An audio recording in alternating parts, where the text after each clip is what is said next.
Sampai seorang orientalis Inggris, Sir William Moore, mengutip kata-kata ini dalam bukunya mengenai sejarah hidup Rasulullah sebagai salah satu dalilnya tentang betapa teliti dan jujurnya pengumpulan Al-Quran itu, dengan mengatakan, pengumpulan Al-Quran dengan segala isi dan susunannya mencerminkan ketelitian yang luar biasa.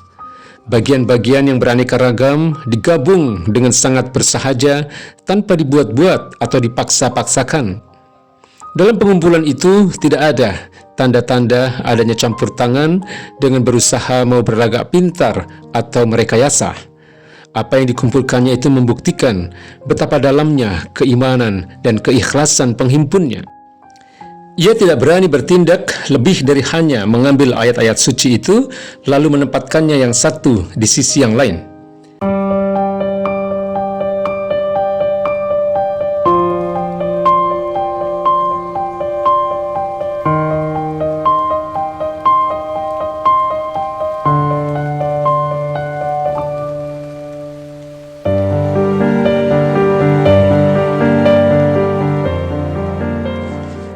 Setelah dialog panjang antara Abu Bakar dan Umar, akhirnya Abu Bakar bisa menerima usulan Umar mengenai pentingnya pengumpulan Al-Quran.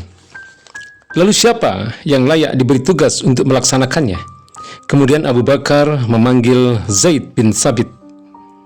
Mengenai Zaid bin Thabit ini, Al-Bukhari menceritakan bahwa Zaid bin Thabit berkata, Abu Bakar menceritakan kepadaku mengenai pembunuhan di Yamamah di depan Umar. Kata Abu Bakar, Umar mengatakan kepadaku bahwa pembunuhan yang terjadi dalam perang Yamamah sudah makin memuncak. Aku khawatir akan bertambah banyak penghafal Al-Quran yang akan terbunuh di beberapa tempat, sehingga Al-Quran akan banyak yang hilang, kecuali jika kita himpun.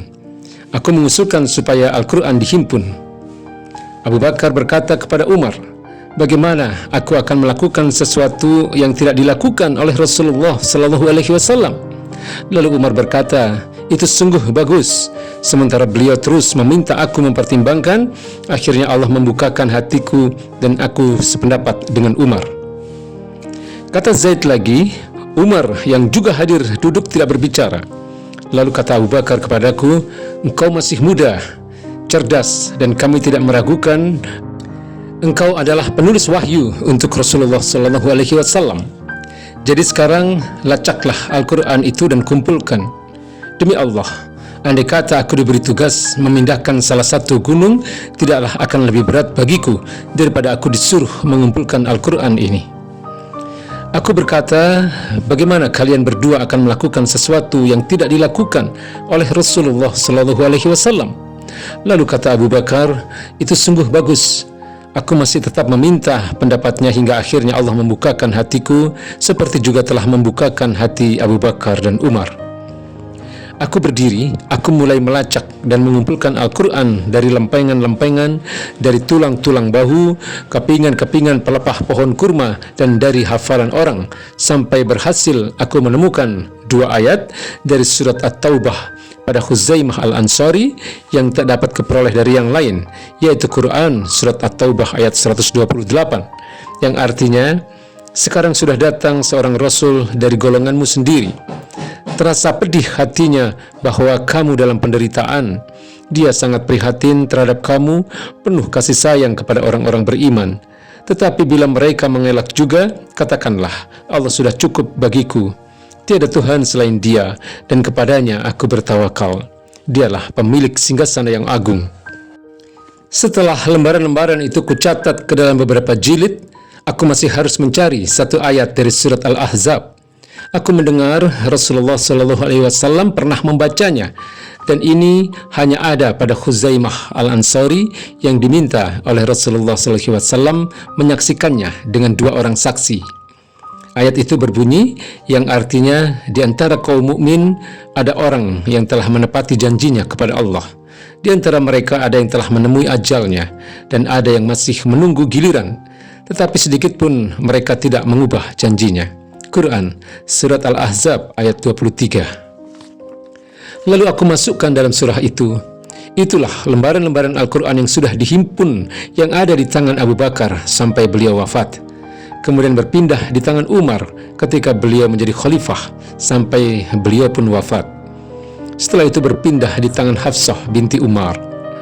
Demikianlah keterangan Zaid bin Sabit sebagaimana yang diceritakan oleh Al-Bukhari. Sumber-sumber tersebut sepakat tentang keabsahannya. Al-Qurtubi menyebutkan bahwa Zaid bin Sabit menghimpun Al-Quran itu dengan surah-surah yang belum berurutan setelah susah payah bekerja menghimpunnya. Setelah dihimpun, maka lembaran-lembaran itu disimpan di tempat Abu Bakar, kemudian di tempat Umar, setelah itu di tempat Hafsah, Ummul Mukminin. Ada sebuah sumber lain yang menyebutkan bahwa Umar bin Khattablah yang pertama menghimpun Al-Quran dalam satu jilid. Karena pernah suatu hari beliau menanyakan sebuah ayat dari Al-Quran, lalu dikatakan bahwa ayat itu ada pada si Fulan, tetapi beliau sudah terbunuh di Yamamah. Inna lillahi, kata Umar. Lalu beliau menyuruh supaya Al-Quran dikumpulkan. Tetapi sumber-sumber yang mutawatir menolak pendapat itu dengan mengatakan bahwa Umar yang pertama kali berpendapat mengenai penghimpunan Al-Quran karena beliaulah yang menyarankannya kepada Abu Bakar dan dapat meyakinkannya. Tetapi penghimpunannya sudah selesai pada masa Abu Bakar. Ini adalah riwayat dan pendapat yang sahih.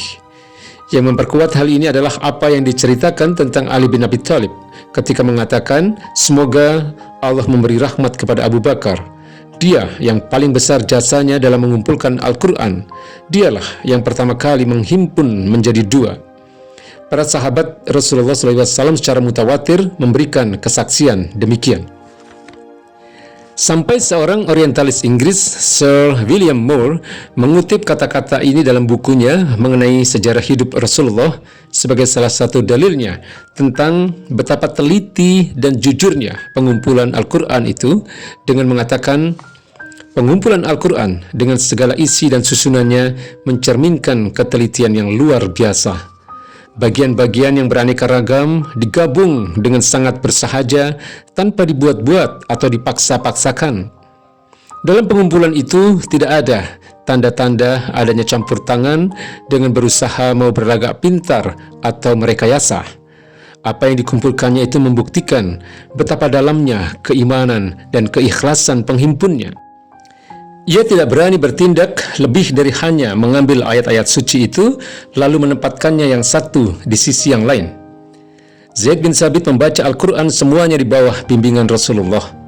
Dalam Sahih Bukhari Muslim, Anas bin Malik berkata, yang mengumpulkan Al-Quran pada masa Rasulullah SAW itu ada 4 orang, semua dari kalangan Ansar: Ubay bin Ka'ab, Mu'adz bin Jabal, Zaid bin Sabit, dan Abu Zaid.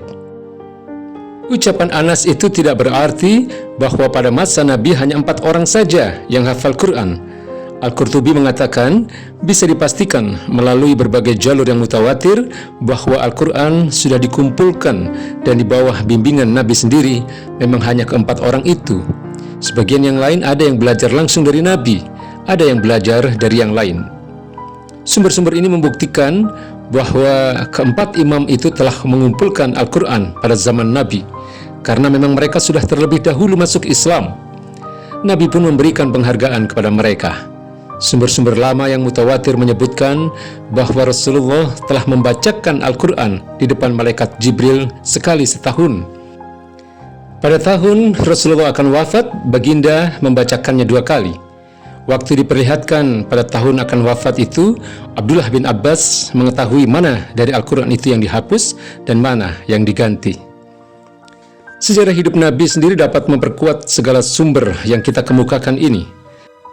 Dari sana kita lihat apa yang diceritakan tentang masuk Islamnya Umar bin Khattab 10 tahun atau sekitar itu setelah kerasulan Nabi Muhammad.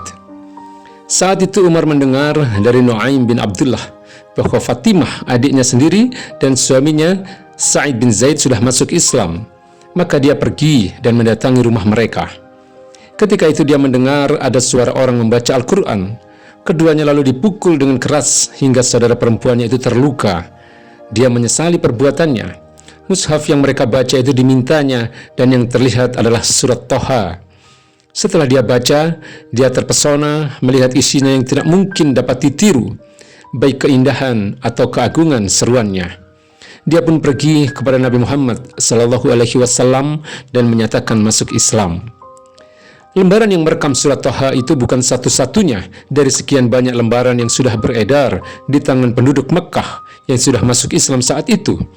Karena masih ada beberapa surat lain dari Al-Quran yang sudah ditulis dan bisa mereka baca. Nabi sendiri pernah bersabda, "Jangan kalian menuliskan sesuatu dariku selain Al-Quran. Siapa saja yang menuliskan itu selain Al-Quran, maka hendaklah dihapus." Nas-nas Al-Quran memperkuat pengumpulannya berupa surah-surah pada masa Rasulullah. Wajar saja bila para sahabat menulis apa yang dapat mereka tulis dari Al-Quran untuk dibaca waktu sholat dan untuk mengetahui hukum-hukum yang sudah mereka pahami. Di samping itu, ada juga yang menulisnya adalah mereka yang telah dikirim oleh Nabi kepada kabilah-kabilah untuk mengajarkan Al-Quran dan seluk-beluk agama Islam. Mereka tidak menulis ayat-ayat yang terpotong-potong, melainkan surat-surat yang sudah bersambung yang didiktikan oleh Rasulullah sallallahu alaihi wasallam. Wallahu a'lam bishawab.